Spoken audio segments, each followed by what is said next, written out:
आज हम लोग कार्बनिक यौगिकों के नामकरण की प्रक्रिया, नोमेनक्लेचर ऑफ ऑर्गेनिक कंपाउंड्स को पढ़ने और सीखने का प्रयास करेंगे। जैसा कि हम लोग जानते हैं, कार्बनिक यौगिकों के नियम के अनुसार नाम रखने की जो प्रक्रिया है, कार्बनिक यौगिकों के नाम रखने की जो व्यवस्था है, इसी व्यवस्था को हम लोग कार्बनिक यौगिकों का नामकरण कहते हैं। कार्बनिक यौगिकों की कुल संख्या 10 लाख से भी अधिक है। अतः अध्ययन की सुविधा के लिए कार्बनिक यौगिकों का नामकरण और उसका वर्गीकरण किया जाता है। कार्बनिक यौगिकों का नामकरण करने की दो प्रणाली प्रचलित है। एक को हम लोग कार्बनिक यौगिकों के नामकरण की साधारण प्रणाली कहते हैं। कार्बनिक यौगिकों के नामकरण की जो प्रणाली है, इस प्रणाली को साधारण प्रणाली कहते हैं। और दूसरा, कार्बनिक यौगिकों के नामकरण की जो दूसरी प्रणाली है, उसको हम लोग IUPAC प्रणाली या अंतरराष्ट्रीय प्रणाली कहते हैं। अब साधारण प्रणाली क्या है कि साधारण प्रणाली में कार्बनिक यौगिकों के नामकरण की कोई विधि व्यवस्था नहीं है। कोई विधि व्यवस्था नहीं है, कोई नियम नहीं बनाए गए हैं। कार्बनिक यौगिकों का नामकरण साधारण प्रणाली में खोजकर्ता के नाम के आधार पर, अर्थात जिस वैज्ञानिकों ने जिस कार्बनिक यौगिकों को खोजा, उन्हीं के नाम पर उसका नाम रख दिया जाता है। खोजे जाने वाले स्थान के आधार पर, जैसे हम देख रहे हैं कि खोजे जाने वाले स्थान के आधार पर भी कार्बनिक यौगिक का नाम रख दिया जाता है। जैसे methane,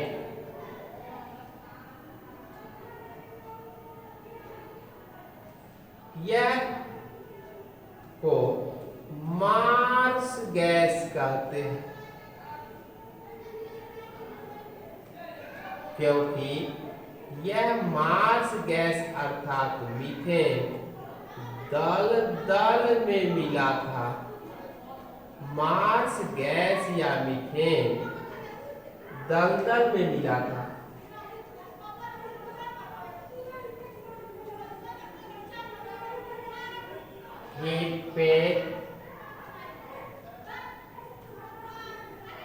uric acid, uric acid घोड़ा के अस्तबल में मिला। उसके बाद ब्यूटायरिक एसिड बटर या मक्खन में मिला। साइट्रिक एसिड रस वाले खट्टे मीठे फल में पाया जाता है। और इसके साथ जो खोज करता है वे अपनी इच्छा के अनुसार भी किसी कार्बनिक यौगिकों का नाम आर्बिट्री नाम रख देते हैं। कार्बनिक यौगिकों के नामकरण की दूसरी प्रणाली को, जो अभी तक की सबसे लोकप्रिय तथा सबसे अधिक महत्वपूर्ण प्रणाली है, इस प्रणाली को अंतरराष्ट्रीय प्रणाली कहते हैं, क्योंकि अंतरराष्ट्रीय नियम और प्रावधान इसके लिए बनाए गए हैं। इसी को IUPAC प्रणाली, international union of pure and applied chemistry की बात की गई है। अब यह प्रणाली बहुत ही लोकप्रिय है। इस IUPAC प्रणाली के बहुत से नियम हैं, जिसमें से कुछ महत्वपूर्ण नियम की चर्चा और उस नियम का प्रावधान उदाहरण सहित यहाँ पर किया जाता है। सबसे पहला नियम है पैतृक श्रृंखला का चयन करना। जैसा कि हम लोग जानते हैं, क्या ऐसा माना जाना चाहिए, माना जाना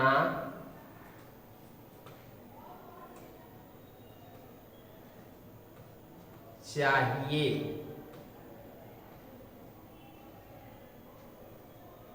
कि सभी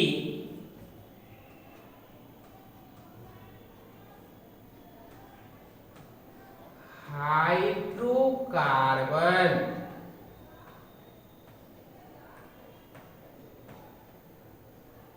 सभी हाइड्रोकार्बन या तो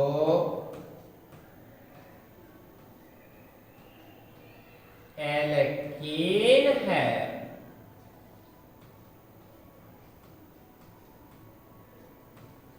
अथवा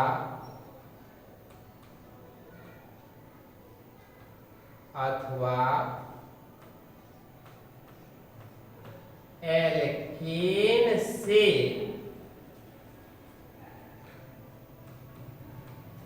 उत्पन्न हुआ है, एल्केन से उत्पन्न हुआ है।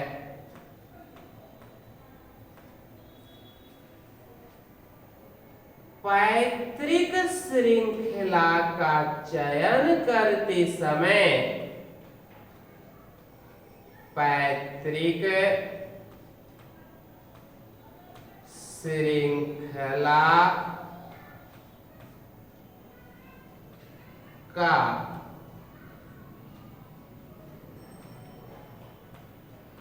चयन करते समय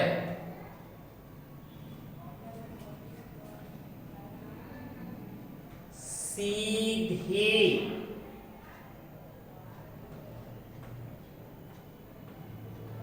या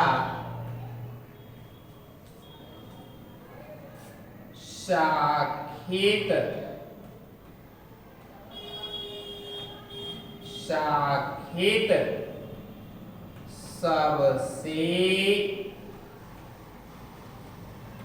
सबसे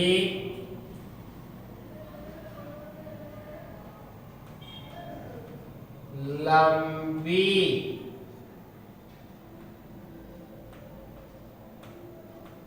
श्रृंखला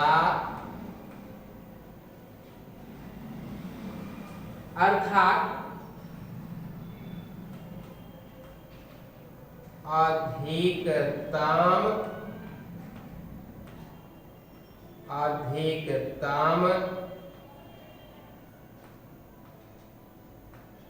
कार्बन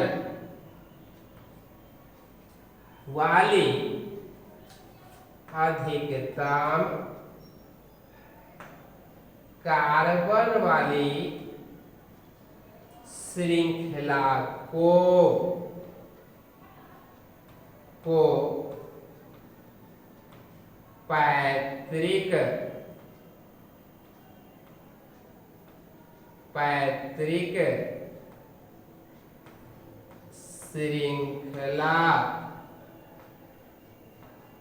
पैतृक श्रृंखला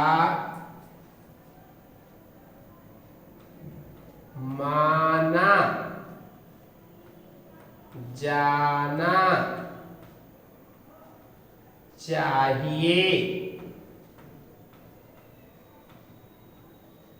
अर्थात पैतृक श्रृंखला का चयन करना सबसे पहला नियम है। ऐसा माना जाना चाहिए कि, ऐसा विश्वास करना चाहिए कि सभी हाइड्रोकार्बन या तो एल्केन हैं या एल्केन से उत्पन्न हुआ है या फिर किसी न किसी समय इसके पूर्वज एल्केन रहे होंगे।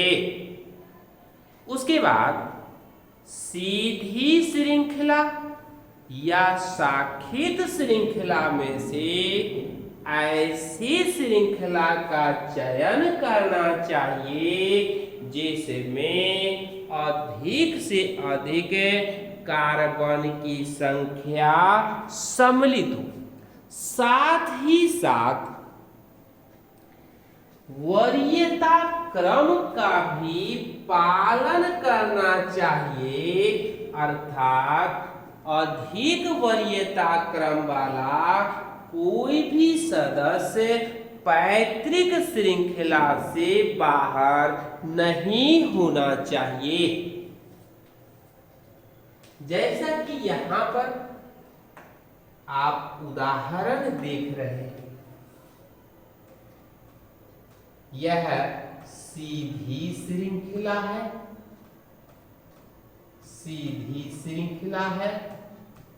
कार्बन की संख्या 5 है और सभी कार्बन एकल बंध से जुड़ा हुआ है, अर्थात इसका नाम सीधा और सरल पेंटेन है। यह भी सीधी श्रृंखला है और इसके दोनों कार्बन के बीच एकल बंध है, अर्थात यह भी एल्केन का सदस्य इथेन है। अब इस पर विचार करें कि यहां पर इसमें यह जो सदस्य है, यह सदस्य और इधर यह सदस्य प्रतिस्थापक समूह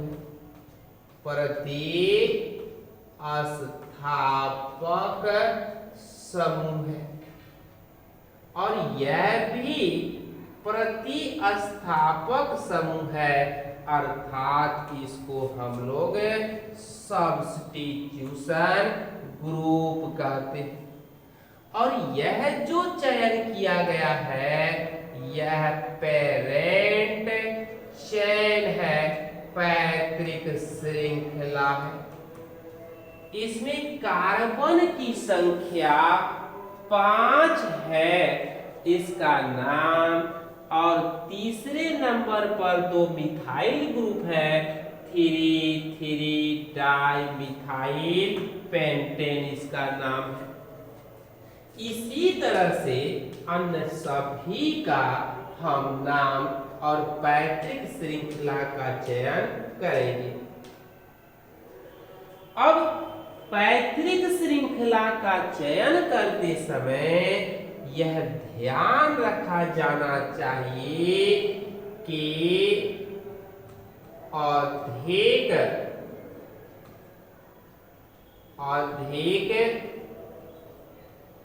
वरीयता क्रम वाला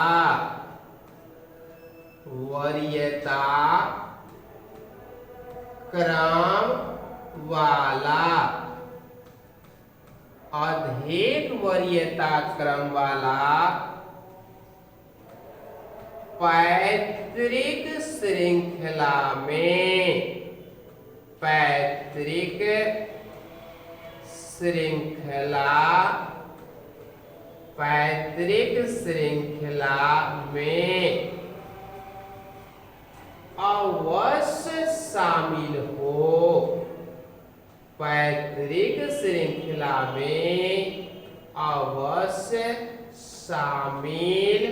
हो।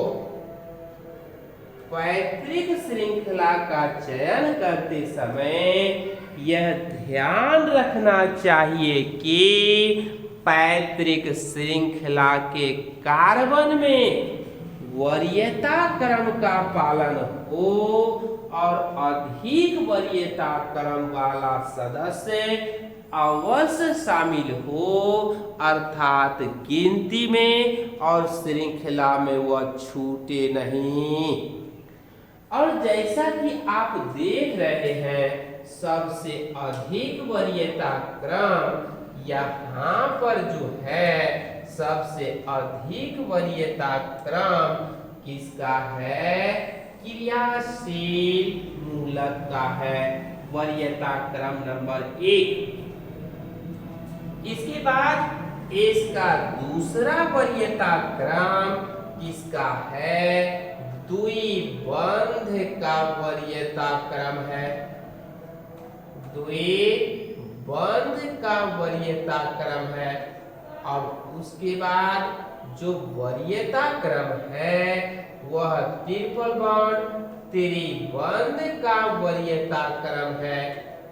उसके बाद हम वरीयता क्रम पर ध्यान देते हैं, तब त्रिबंध के बाद प्रतिस्थापक समूह का वरीयता क्रम है। प्रतिस्थापक समूह में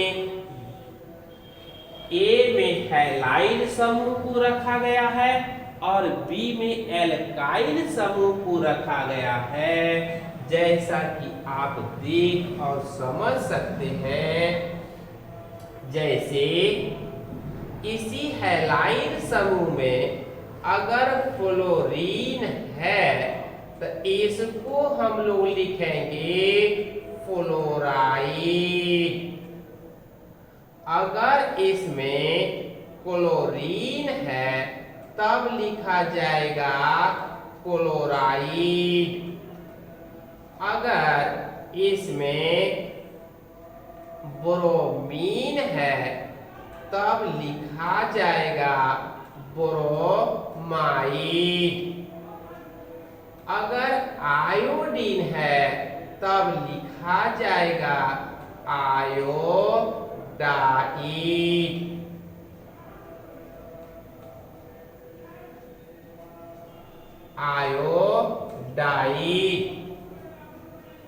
तो इस तरह से हम यहाँ हैलोजन परिवार के सदस्यों को, हैलोजन ग्रुप के सदस्यों को हम क्या कहते हैं?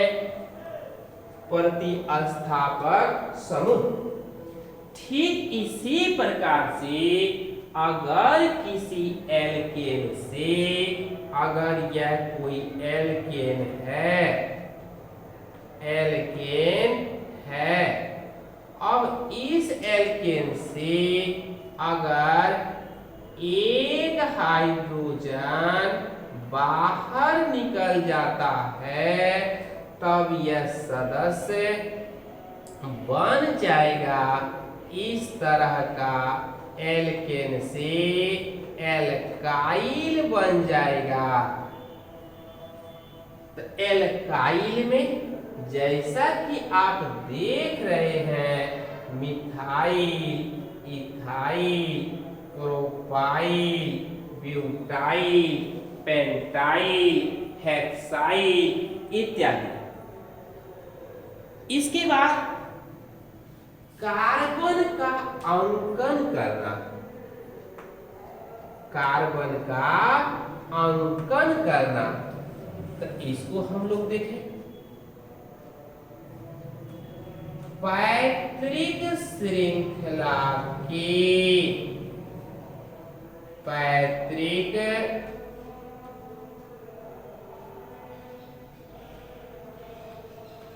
श्रृंखला, पैतृक श्रृंखला की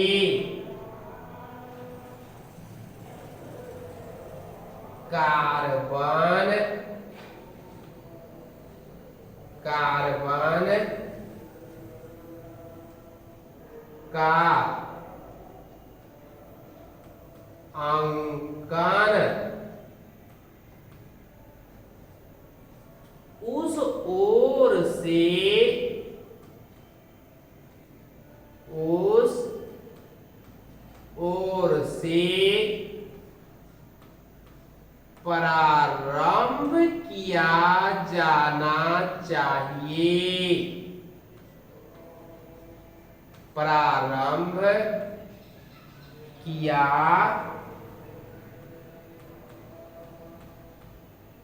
जाना चाहिए।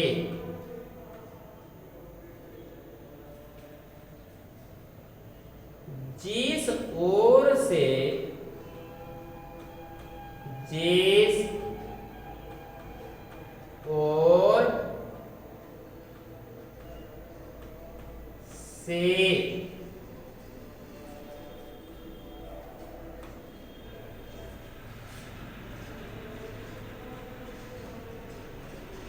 Functional group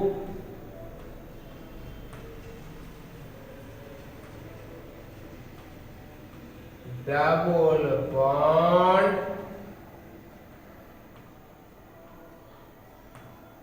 triple bond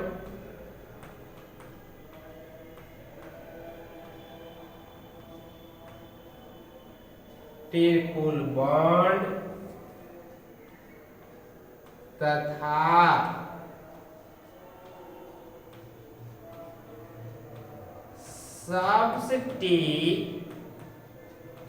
substitution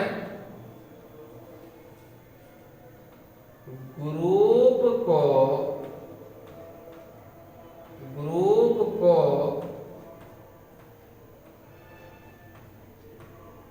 न्यूनतम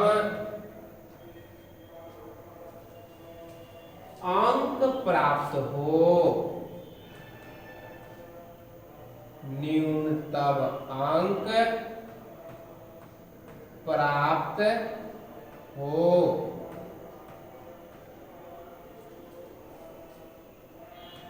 साथ ही साथ, साथ ही साथ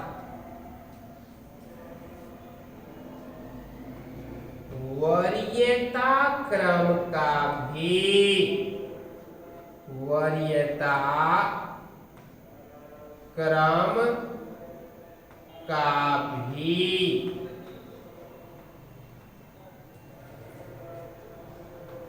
अवश्य पालन हुआ हो, अवश्य पालन हुआ हो।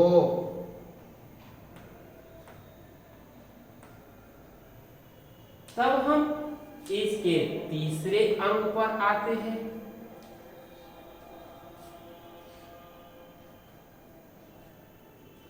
तब बारी आता है वरीयता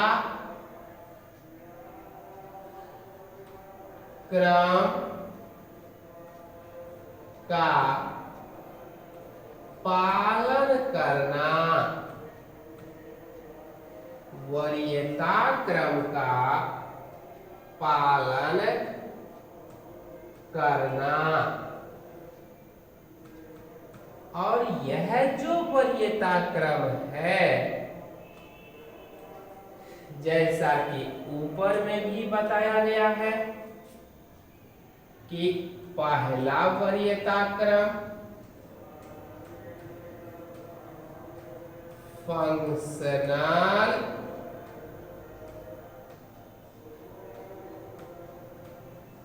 ग्रुप का, अर्थात क्रियाशील मूलक या समूह का। दूसरा वरीयता क्रम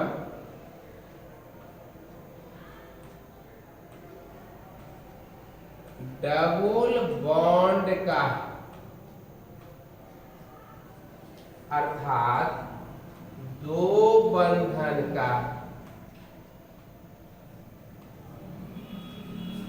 तीसरा वरीयता क्रम ट्रिपल बॉन्ड का है, अर्थात तीन बंधन का है। उसके बाद चौथा वरीयता क्रम सब्स्टिट्यूशन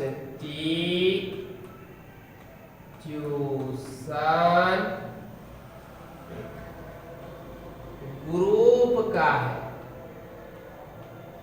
और इस ग्रुप में ए पर हैलाइड के सदस्यों को, हैलाइड में फ्लोरीन, क्लोरीन, ब्रोमीन आयु, और बी में एल्काइल ग्रुप के सदस्यों को रखा गया, जैसे methyl, ethyl, propyl, butyl, pentyl, hexyl इत्यादि।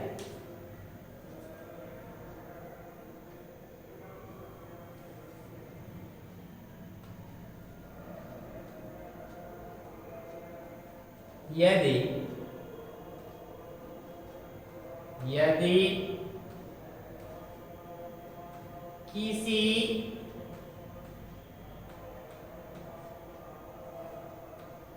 पैतृक श्रृंखला में पैतृक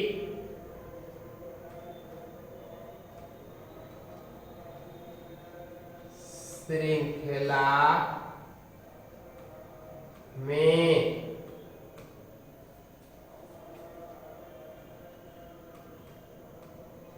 समान समूह,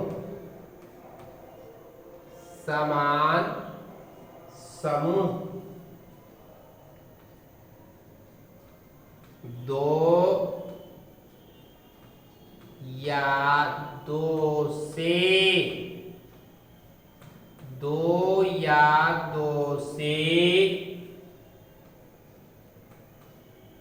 अधिक बार अधिक बार आए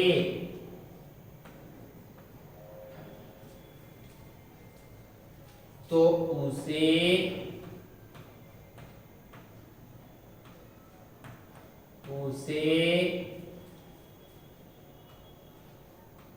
डाई ट्राई टेट्रा पेंटा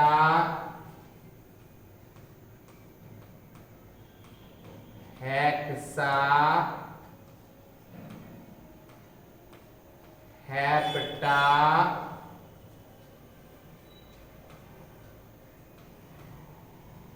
इत्यादि के रूप में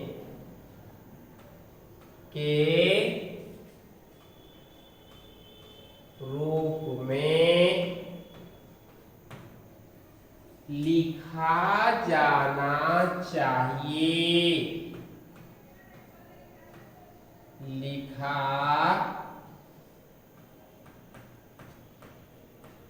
जाना चाहिए।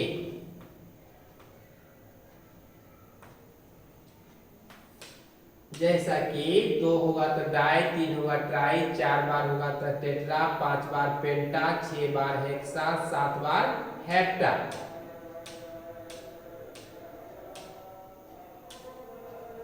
उसके बाद हम नंबर 5 पर आते हैं।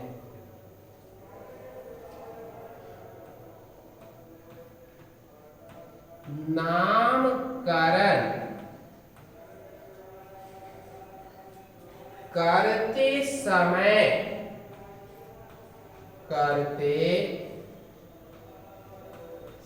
समय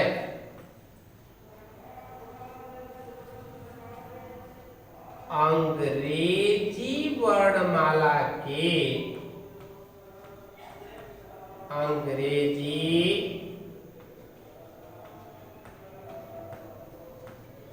वर्णमाला के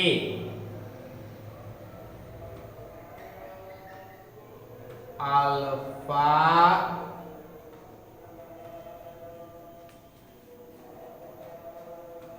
बेटिकल ऑर्डर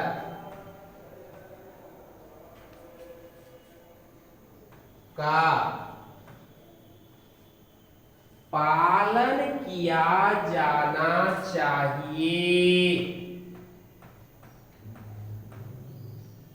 पालन किया जाना चाहिए।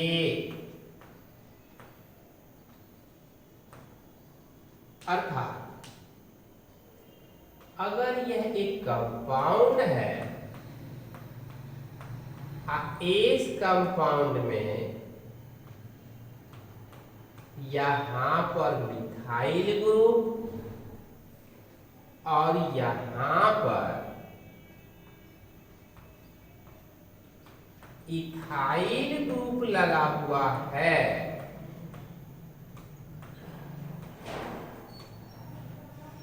मिथाइल ग्रुप और इथाइल ग्रुप लगा हुआ है, तो इसका नामकरण करते समय हमको अल्फाबेटिकल ऑर्डर का अवश्य पालन करना चाहिए।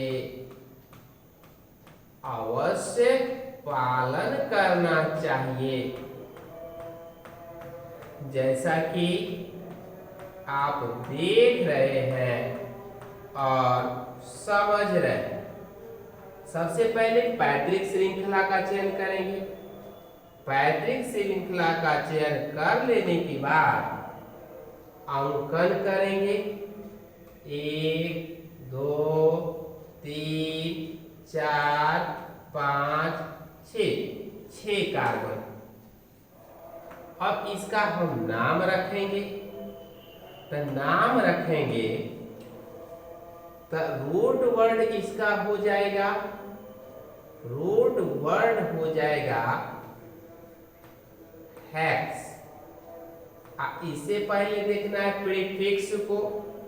अब प्रीफिक्स में 4 पर 4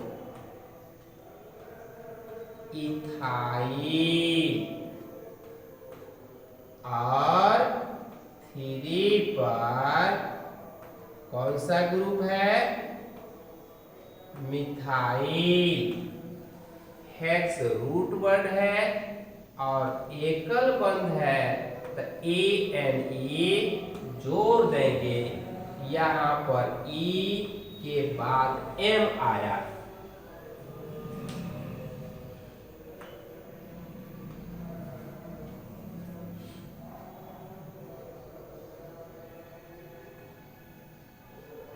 उसके बाद नाम रखते समय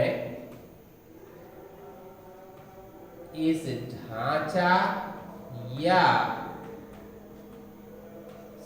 संरचना का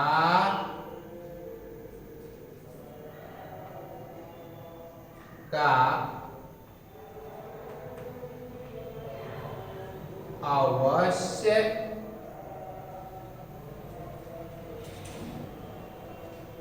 पालन किया जाना चाहिए, अवश्य पालन किया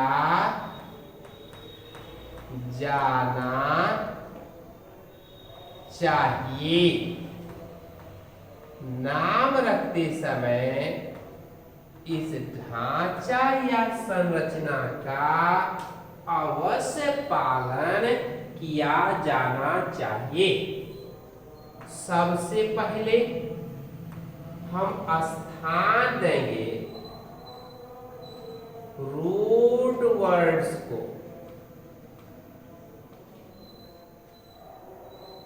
सबसे पहले रूट वर्ड, उसके बाद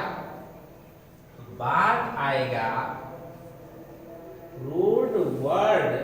अब रूट वर्ड के बाद आएगा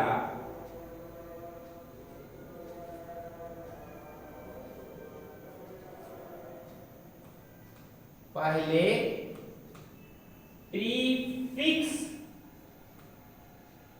प्रीफिक्स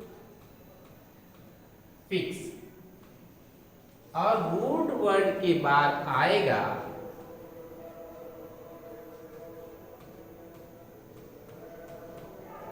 सफिक्स। अब यह जो प्रीफिक्स है यह 2 प्रकार का है। यह प्रीफिक्स जो है 2 प्रकार का है।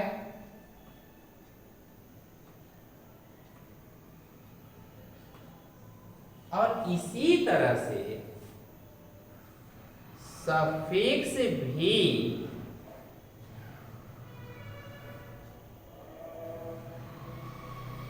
2 प्रकार का है। अब इसके प्रकार को लिखेंगे। जो सबसे पहले है, जो सबसे पहले है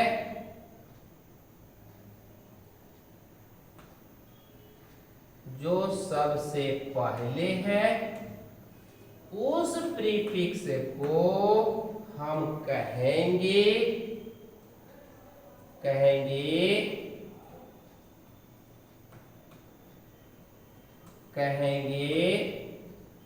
प्राइमरी प्रीफिक्स।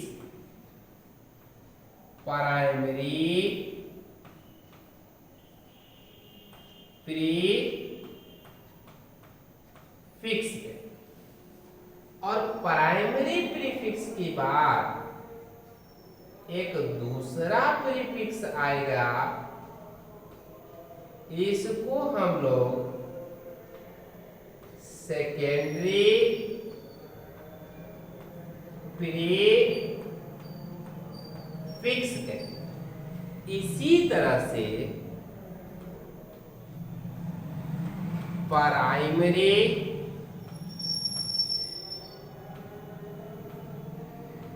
सफिक्स और सेकेंडरी सफिक्स की बात करें और सबसे मुख्य स्थान पर हमारा रूट वर्ड होगा।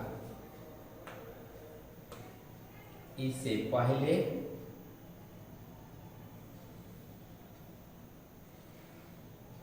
प्राइमरी प्रीफिक्स, अब प्राइमरी प्रीफिक्स के बाद सेकेंडरी प्रीफिक्स और इसके बाद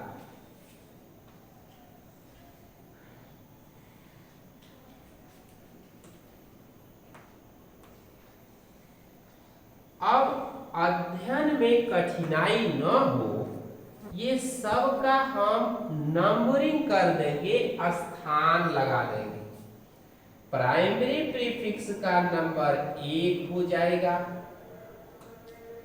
प्राइमरी प्रीफिक्स का नंबर 1 हो जाएगा, सेकेंडरी प्रीफिक्स का नंबर 2, रूट वर्ड का नंबर स्थान 3 होगा, प्राइमरी सफिक्स का स्थान 4 होगा और सेकेंडरी सफिक्स का स्थान 5वां होगा। अब इस सभी को जानेंगे कि यह प्रीफिक्स और सफिक्स कौन कौन है। इस तरह से हम लोग जानने का प्रयास करेंगे।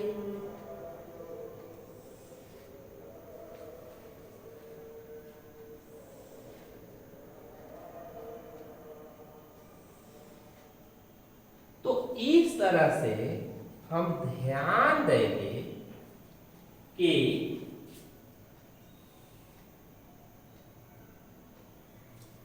जो हमारा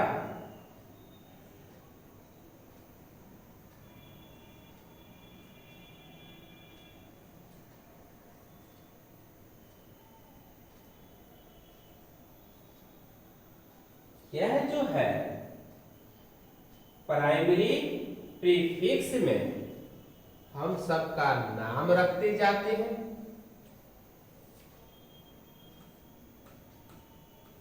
फ्लोरो, क्लोरो, ब्रोमो, आयोडो,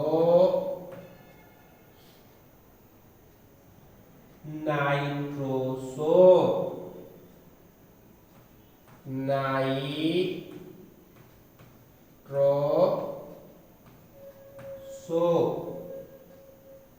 नाइट्रोसो। अब यह जो है, यह हमारे पास फ्लोरो के लिए हम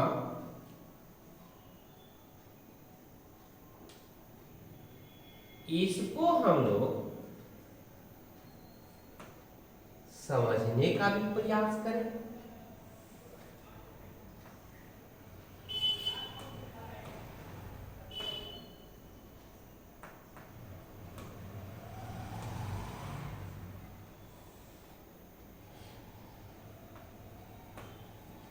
तब फ्लोरो के लिए F,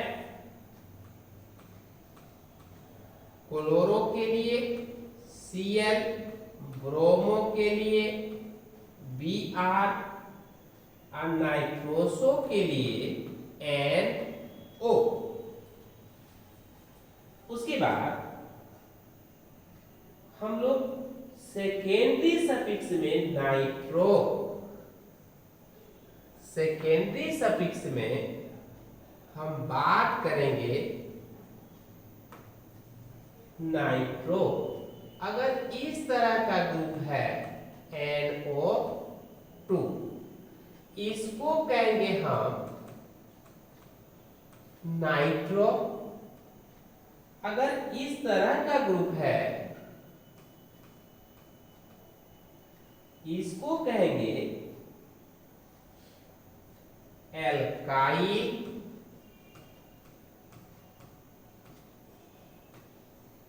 एल्काइल इसी एल्काइल में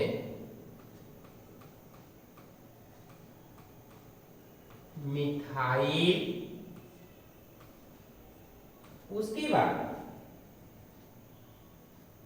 मिथॉक्सी,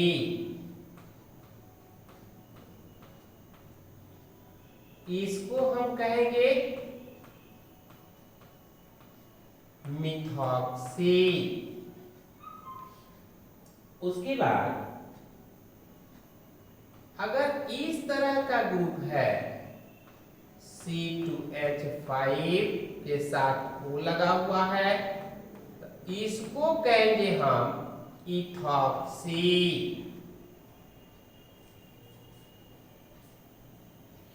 उसके बाद हम लोग ध्यान दें कि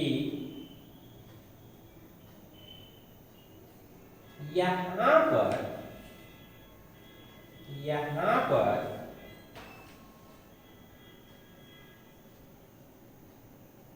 सेकेंडरी सफिक्स के रूप में ऑल, सेकेंडरी सफिक्स के रूप में लिखाएगा और किसके लिए? अल्कोहल के। अगर अल्कोहल है तो उसके लिए हम लिखेंगे और, अगर एल्डिहाइड है तो इसके लिए लिखेंगे AL। अगर कार्बनिक अम्ल है, कार्बनिक अम्ल है तो इसको लिखेंगे हम लोग OIC एसिड। अगर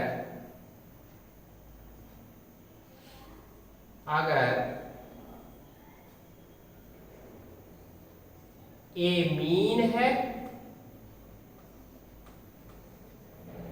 एमीन है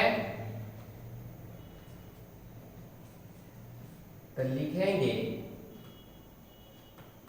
एमीन। एमाइड है,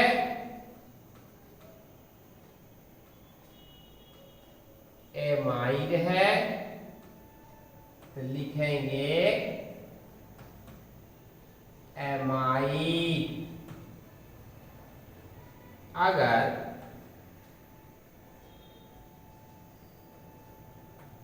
अम्ल हैलाइड है,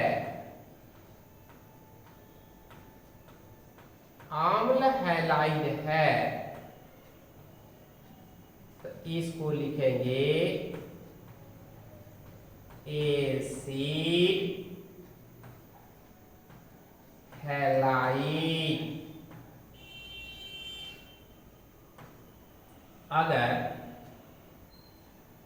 अगर ईथर ग्रुप है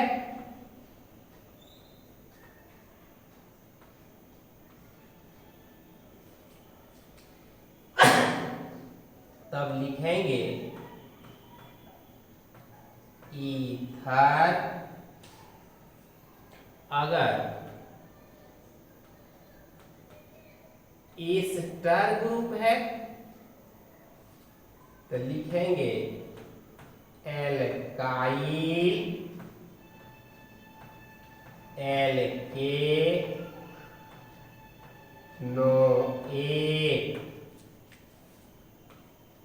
अगर एसिड एनहाइड्राइड है, एनहाइड्राइड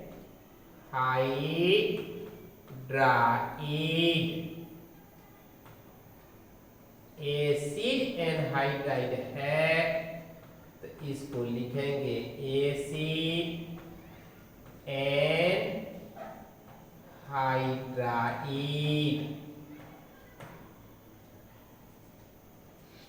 इसी तरह से हम लोग साइनाइड समूह पर भी ध्यान दें। अगर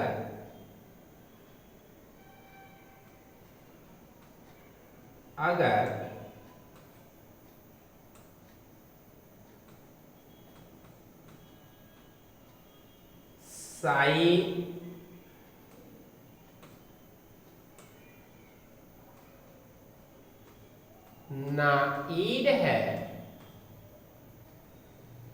तो लिखेंगे साइनाइड। अगर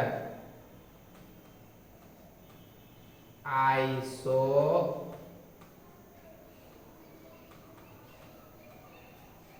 साइनाइड है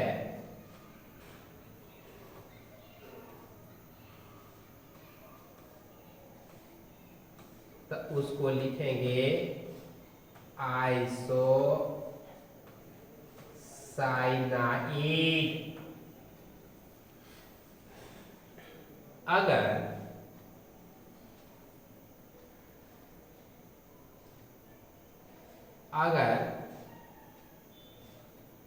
एल्काइल समूह है, अगर हैलाइड समूह है, हैलाइड है तो इसको लिखेंगे हैलाइड।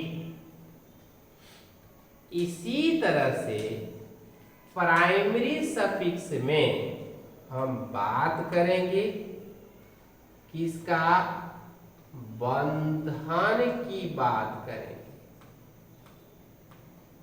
बंधन अगर एकल बंध है, एकल बंध है तो इसको लिखेंगे ANE। अगर बंधन की संख्या 2 है तब इसके लिए लिखेंगे हम लोग ENE। अगर बंधन की संख्या 3 है तब हम लोग लिखेंगे YNE।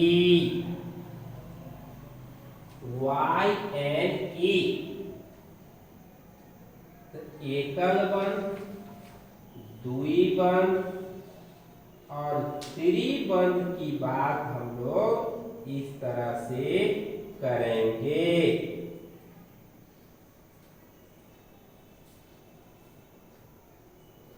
इसके अलावे भी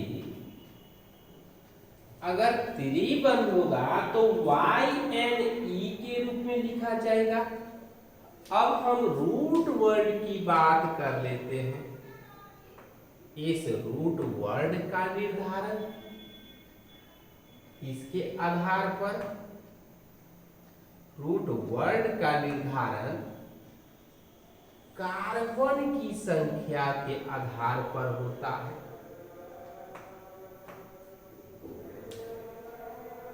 यह है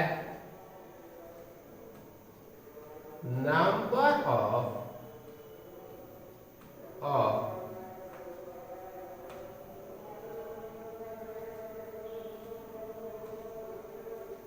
कार्बन। कार्बन की संख्या के आधार पर रूट वर्ड का निर्धारण किया जाता है। अब इसमें भी आप देख रहे हैं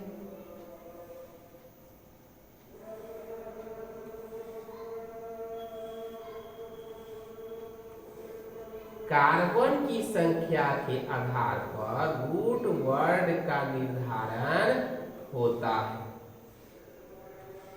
जैसा कि आप यहाँ पर देख रहे हैं कि इसके आधार पर हम रूट वर्ड का निर्धारण करेंगे। तो कार्बन की संख्या 1, 2, 3, 4, 5, 6, 7, 8, 9, 10, 11, 12, 13, 14, 15, 16, 17, 18, 19 और 20।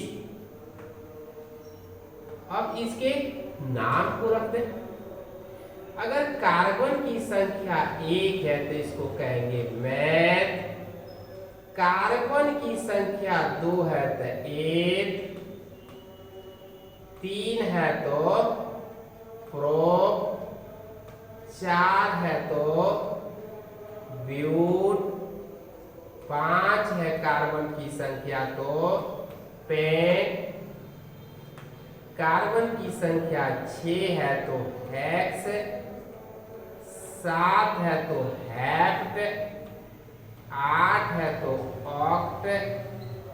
9 है तो नॉन। 10 है तो डेक। कार्बन की संख्या 11 है तो अनडेक। कार्बन की संख्या 12 है तो डूडेक। कार्बन की संख्या 13 है तो ट्राइडेक। कार्बन की संख्या 14 है तो टेट्राडेक डेक।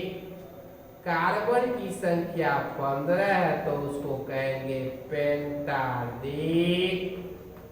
कार्बन की संख्या 16 है तो उसको कहेंगे हेक्साडेक। कार्बन की संख्या 17 है तो हेप्टाडेक। कार्बन की संख्या 18 है तो इसको कहेंगे ऑक्टाडेक। कार्बन की संख्या 19 है तो उसको कहेंगे नोनाडेक। कार्बन की संख्या 20 है तो उसको कहेंगे इकोस। तो इस तरह से हम कुछ प्राइमरी प्रीफिक्स को और बढ़ा दें ताकि नाम रखने में कठिनाई न हो। देखिए हाइड्रोक्सी, हाइड्रोक्सी OH ग्रुप के लिए। उसके बाद कार्बोक्सी, कार्बनिक एसिड के लिए। कार्बल एल्डिहाइड के लिए, एल्डिहाइड के लिए। इसके बाद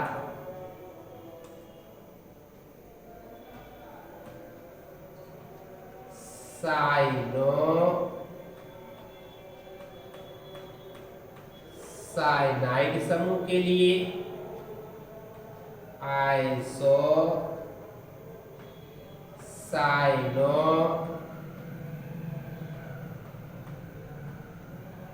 आइसोसाइनाइड समूह के लिए, उसके बाद एमिनो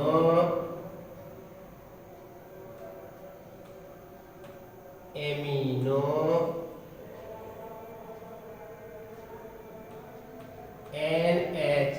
ग्रुप के लिए, उसके बाद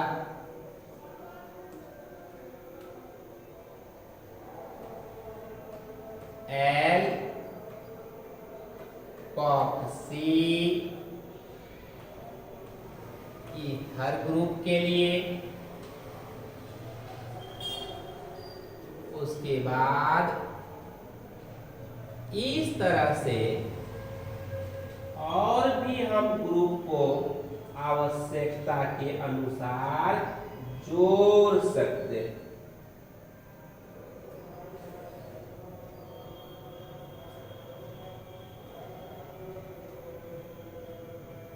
तो इस तरह से हम इसकी संक्षेप में जानकारी प्राप्त किए कि यह जो हमारा है इसको हम नीचे की ओर बढ़ा दें, यह भी बढ़ा दें, इसके बाद इस ग्रुप को यहाँ ले आए, इसके बाद इसको और इसको ले आए, और इस तरह से हम यहाँ से इसको बंद करें तो इसमें और शेष महत्वपूर्ण ग्रुप आता जाएगा।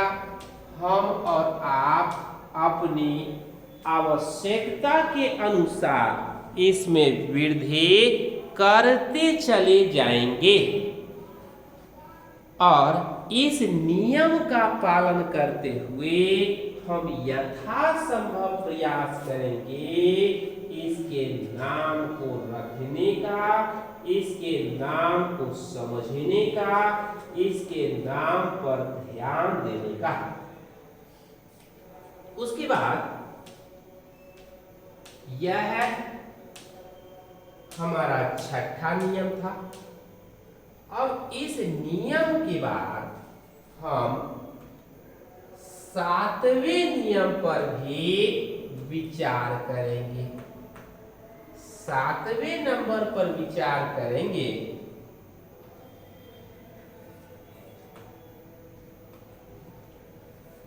यह RUPD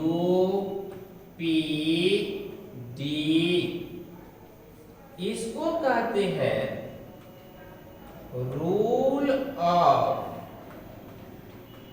first point difference. First point difference, इसको हम प्रथम अंक के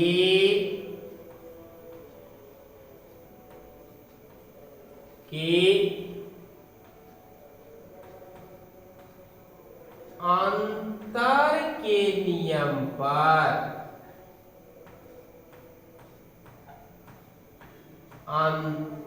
के नियम पर विचार करेंगे। प्रथम अंक के अंतर के नियम पर विचार करेंगे। जैसे एक कंपाउंड है,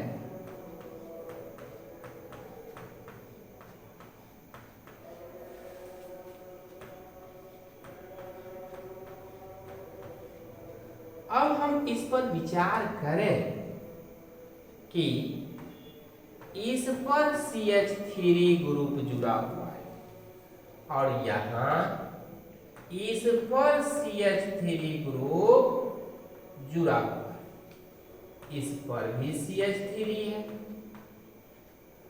और यहां पर इस पर भी CH3 ग्रुप जुड़ा हुआ है। उसके बाद इस पर CH3 ग्रुप जुड़ा हुआ है और इस तरह से हम यह देखते हैं कि यहाँ पर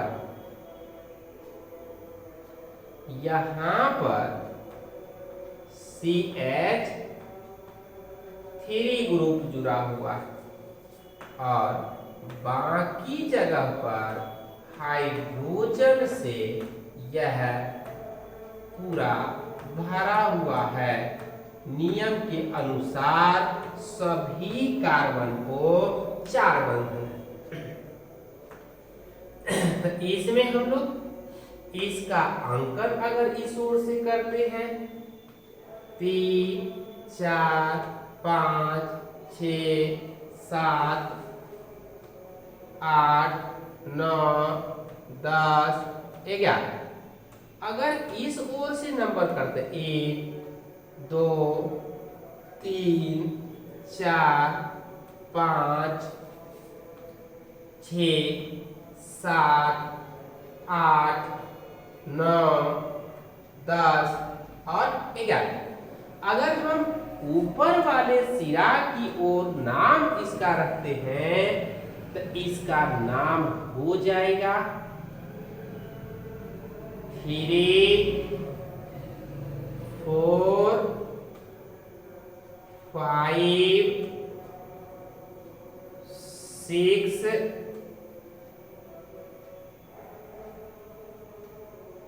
8 9 हेक्सामिथाइल।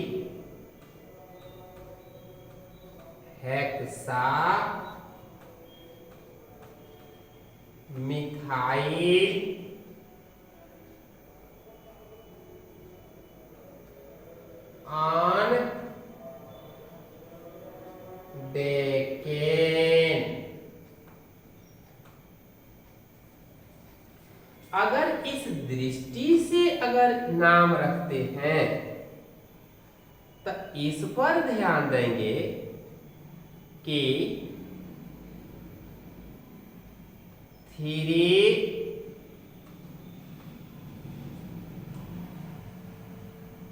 या 3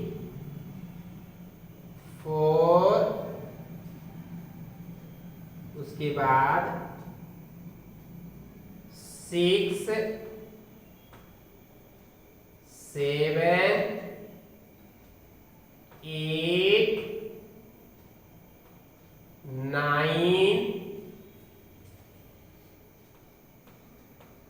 हेक्सा मिथाइल ऑन डेकेन। ध्यान दें,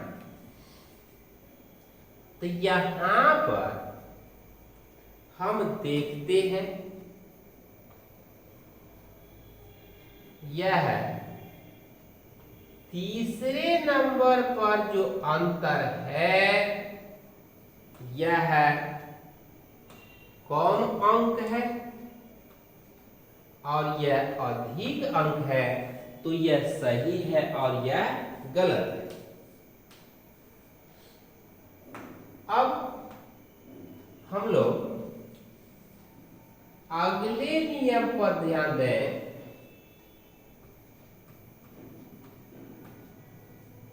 जटिल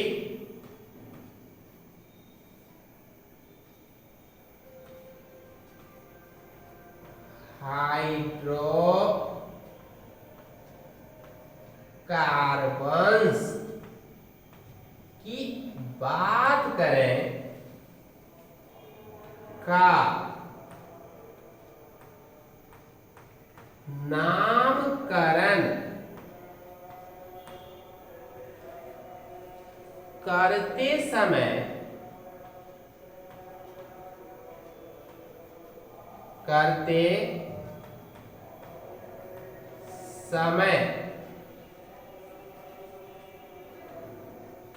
प्रतीक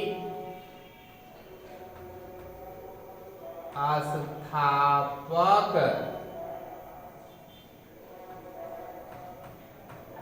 समूह से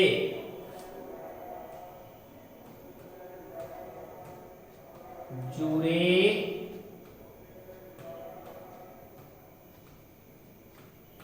प्रति अस्थापक समूह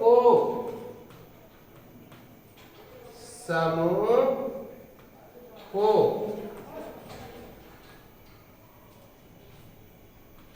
कोष्ठ के अंदर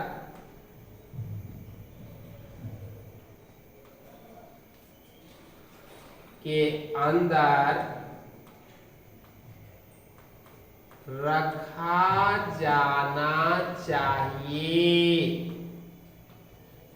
रखा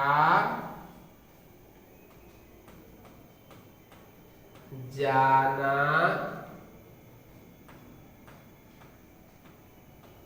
चाहिए। इस पर भी ध्यान दिया जाना चाहिए। तो मतलब कि यह कोई हाइड्रोकार्बन है और इस हाइड्रोकार्बन से यह प्रतिस्थापक ग्रुप जुड़ा हुआ है और इससे भी यह प्रतिस्थापक ग्रुप जुड़ा हुआ है।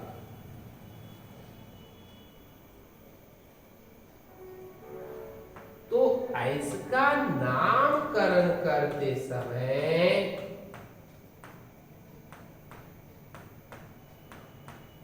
यह जटिल हाइड्रोकार्बन है। किसी भी तरह से करेंगे तो गिनती में एक छूट जाता है। तो इधर से चौथे नंबर पर है, इधर से भी गिनेंगे, कोई कठिनाई नहीं होगी।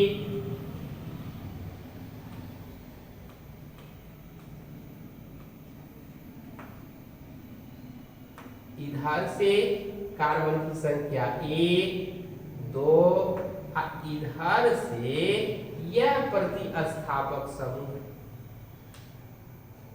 तो इसके लिए जो हम नाम लिखेंगे, यदि प्रतिस्थापक समूह से कोई प्रतिस्थापक समूह जुड़ा हुआ रहेगा तो उस प्रतिस्थापक समूह को हम लोग यथासंभव प्रयास करेंगे कोष्ठ के अंदर लिखने का प्रयास करेंगे। क्या करेंगे? कोष्ठ के अंदर लिखेंगे। तो क्या लिखेंगे कि 1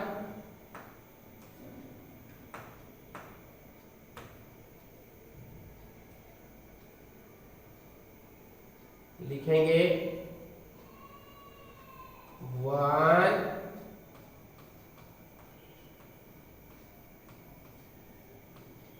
मिथाइल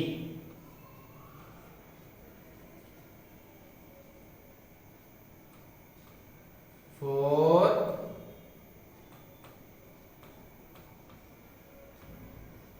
इथाइल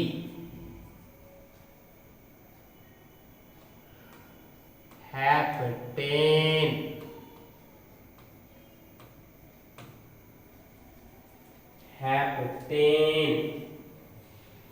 तो इस तरह से हम प्रयास करेंगे क्रियाशील समूह में भी जो वरीयता क्रम है उसके अनुसार हम ध्यान देंगे। उसके बाद हम नम्य नियम पर विचार करेंगे। नम्य नियम पर विचार करेंगे।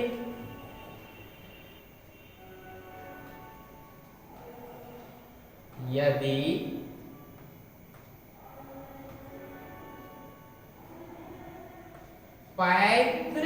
श्रृंखला में पैतृक श्रृंखला में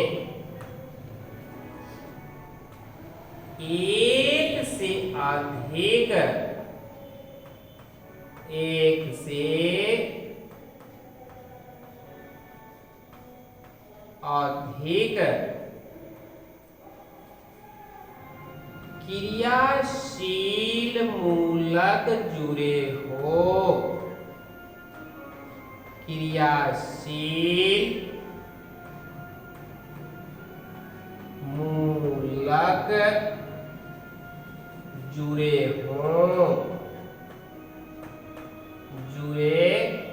हों, तो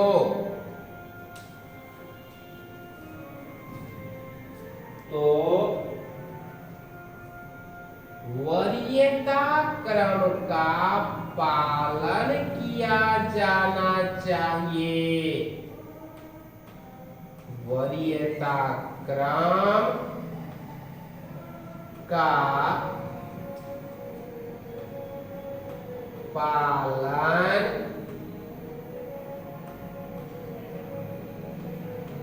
किया जाना चाहिए। कैसे करेंगे? वरीयता क्रम का पालन किया जाना चाहिए।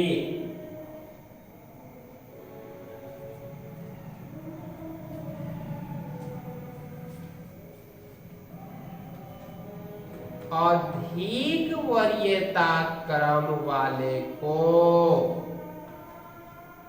अधिक वरीयता क्रम वाले को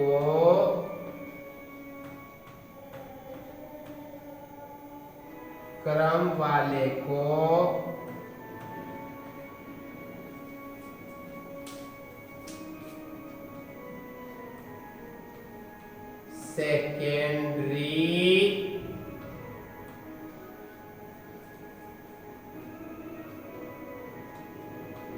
सफिक्स के रूप में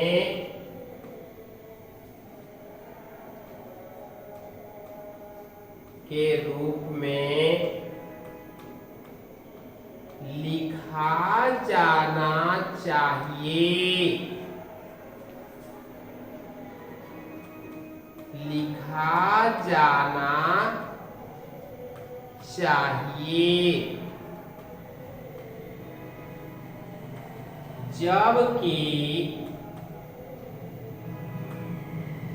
जबकि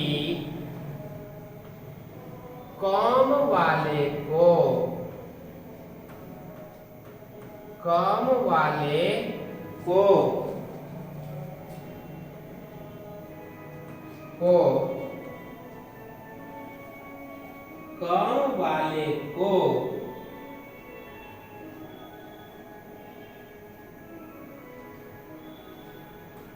प्राइमरी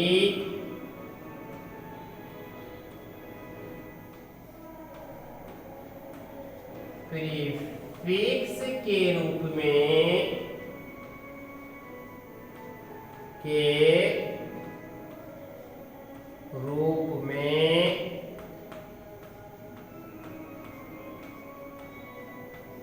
लिखा जाना चाहिए।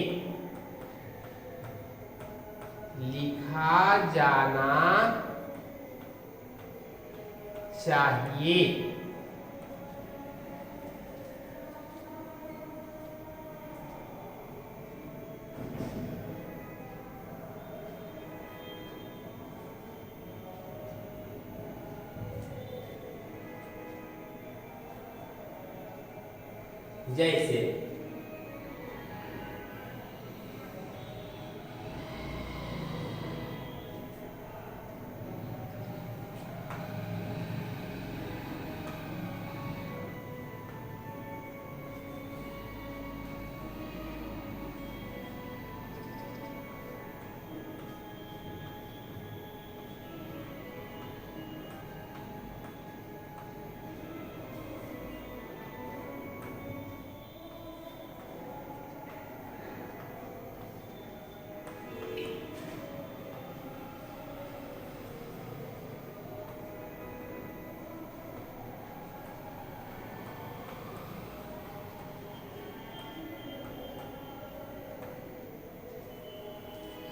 इस तरह से हम लोग यहाँ जाने कि कार्बनिक यौगिकों का नामकरण करने के लिए कुछ नियम हैं। यह कार्बनिक यौगिकों के नामकरण का सबसे पहला वीडियो है।